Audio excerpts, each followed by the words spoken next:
Assalamu alaikum dear students. Today the topic that I'm going to explain is tides.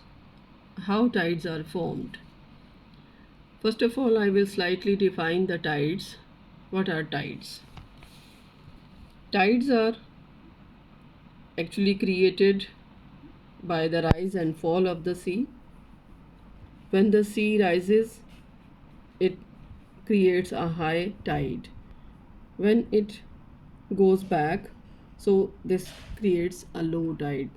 So this happens in a day two times, high tide and low tide.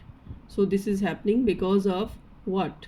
Because of the gravitational force of moon, earth and the sun. So these three objects, they are responsible, or they are the cause of tides, because they exert their pressure or gravitational pull, and the tides are created in the result.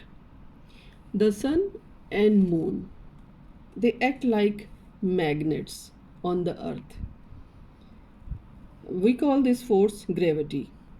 So the you know that earth is bigger than the moon, and it has more gravitational force or pull.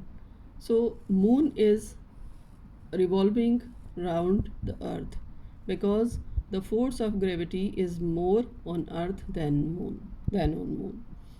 Same way, you can see that small objects, they move around the larger one, that is sun, because sun has more gravitational pull.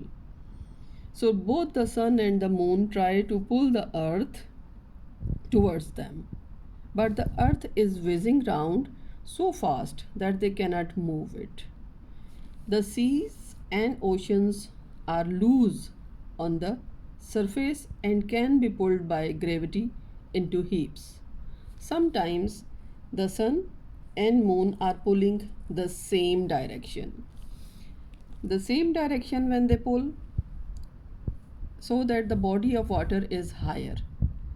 At other time they are pulling against one and another. So when they are pulling against each other, then the tides are lower. When they are pulling in same direction, then tide is high.